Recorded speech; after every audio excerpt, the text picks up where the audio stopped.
We're working on a 2014 F-150, and I got a new camera guy helping me out, Landon. Say hi, Landon. I got But anyway, this truck came in and the guys said that it has misfires all down one side of the bank. We just pulled it in. We don't really know what's going on, but we just want to show you like kind of the process, how I go through and figure out what's going on. So it's misfiring on 1, 2, 3, 4, 5, and that is bank 2, passenger side. The codes are actually, these are the codes. P0, 302, 303, just your normal misfire codes.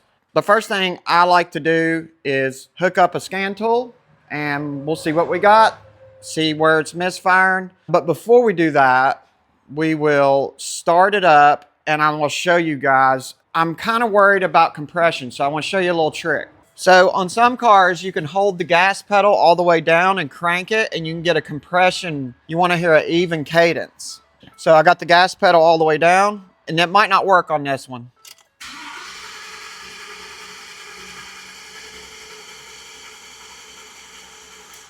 I don't know if that picked up on the mic, but that cadence was very even.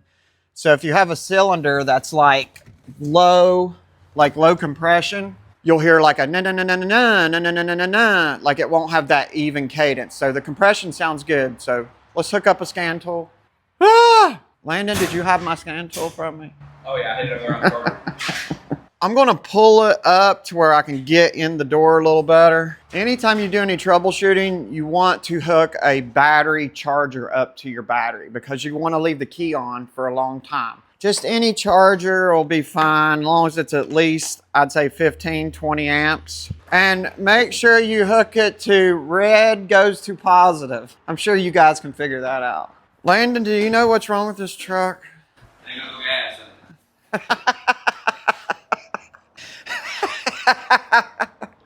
in it. It ain't got no gas. Landon says it ain't got no gas. You guys think he's right? Y'all thought I was a mechanic all this time.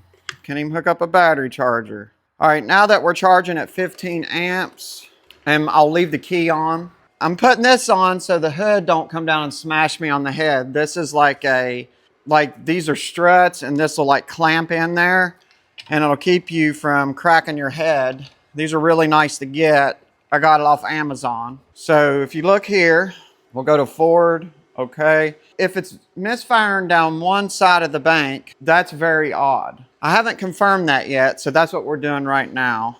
This scanner's a Top Don Smart. It's a really nice scan tool. If you all ever get a chance, they make really good products. This one I got for 2,000 bucks. They're usually around, they're usually more, but they had a sale. So anyway, we're gonna smart scan it. What's up, Landon? Oh, you see it. When you pulled it in, was it misfiring yesterday? Oh yeah, misfiring as soon as we started the truck up. I mean, just real nasty misfire, really hesitant. We go take off, just run like awful. All right. We need to actually probably just, you think we should just run it and like get it to misfire like you got it to yesterday? Oh yeah, it won't take much. Will you show me how you did that? Is it misfiring? Oh yeah. I'll tell you another good way to know if you're misfiring is you come back here to the tailpipe. Oh yeah. That pop, pop, pop, pop. I'll take my mic off. That's a misfire. So as you've seen on the camera, you can see where it is misfiring right now. It's kind of shaking. And we're going to go to the data stream. When you hear me say PIDs, it stands for parameter data. I don't know what the I stands for. Sorry, you have to Google it. But it's some kind of parameter data set. So when you hear me say PIDs, so we'll go into their PIDs and we'll type in misfire.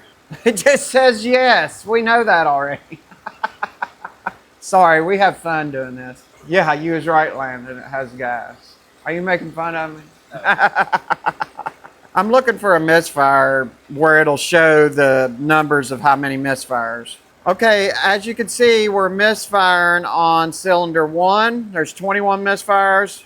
37 already on cylinder 4. Cylinder 2, 160 some. So it looks like we're misfiring just on one bank. What's the chances of all the coil packs being bad on one side or all the spark plugs being bad on one side?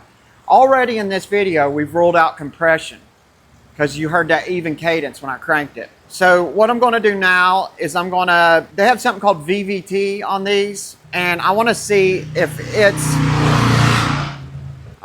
our variable valve timing is in line. So if one of your cams is slightly shifted, it's not gonna fire correctly. So this is a power balance test. You could see, wow, misfire on number 4, 3, 2, 1. That shouldn't be, it should be straighter. It don't have to be perfectly straight, but that's definitely a problem.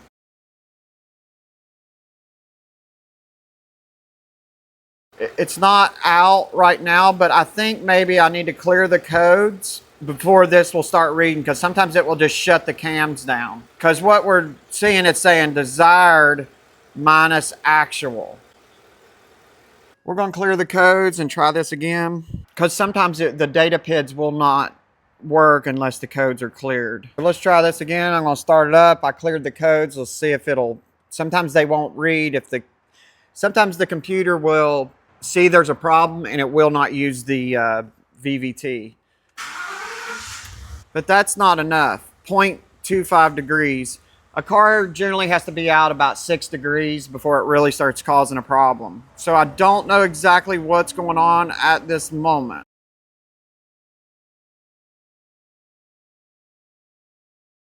We heard a sound when we gave it just a little bit of gas, so Landon's going to give it a little bit of throttle. Let off. All right, so I had to cut the video off for a second because, frankly, I didn't know what was wrong with the vehicle. Everything was in time according to the scan tool, so I had to break out an oscilloscope, and I want to show you what we think's going on so far.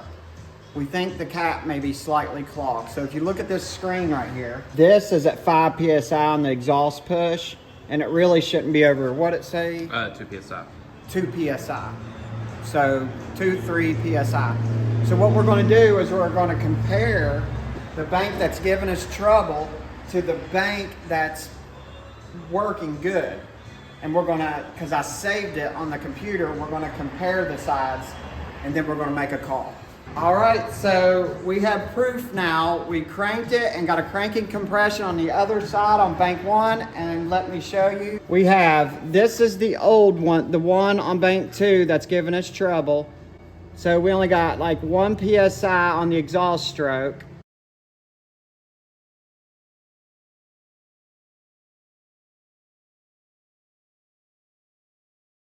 And if you come down here, this is the one giving us trouble.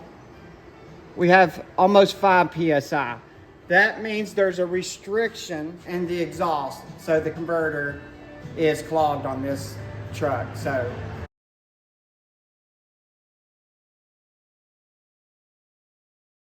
it's going to need a cap, and I'm going to recommend a new catalytic converter, and we're going to fix it and give it back to him. All right, so we're back on this F-150. Landon is putting on the non-clogged up cap. We are currently taking all that apart. How's it going, Landon? Is it going all right? Yeah, pretty smooth, minus, that one exhaust thing clamp, yeah.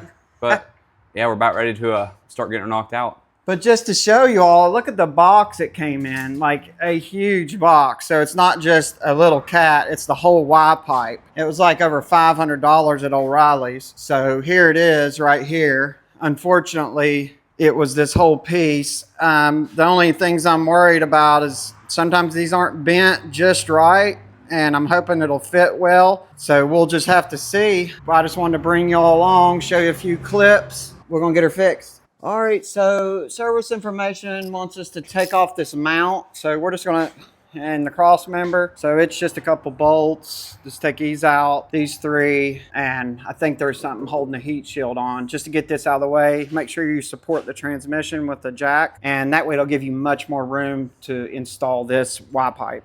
We're gonna have to take this cat loose and take this one off next. So the method is to take off this side first and then knock off your left hand converter and just take it out of the equation, and then you do the right hand side. That's according to the directions over on the computer. We're doing it the right way and we're getting her done. Ain't we, Landon? Oh yeah, always. Look at him, he's a master. Landon, how'd you learn to work on cars so good? Just kind of had to do it one day, and then You just had to do it one day and then it just sucked.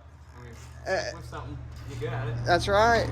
See, words of wisdom from a young man that is going to be a professional technician in the very near future. I give him 5 years and he will be known around the area. But there's a problem with that. When people find out you're really good at fixing cars, your phone does not quit ringing. So it's a blessing and a curse, but we love it. So let's just take it out and we're gonna put it on the bench and stick it on a metal table. As you can see, we got the old one off and the new one's laying here. So all we basically gotta do is put it together. I like to put lines in them, try to line them up. I don't even know if that'll make a difference, but I've kind of learned to try to do stuff like that before I tighten stuff down. You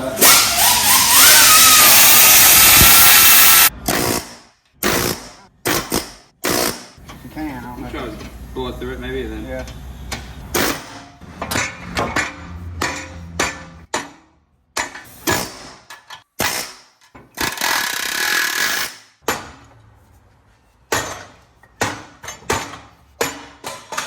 Got it off.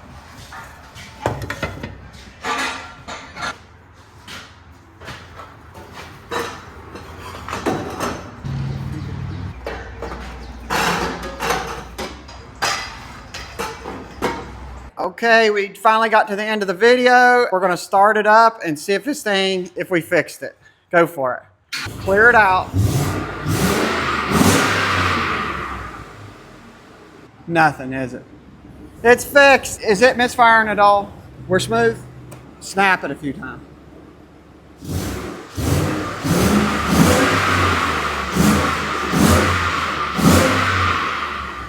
Now let it idle. It's fixed.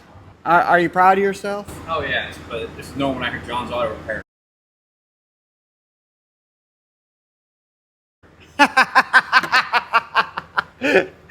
We're signing out. So we fixed the Ford and we are tired. We want to go home. So we're going to get off here. Thanks for watching. Catch you on the next one.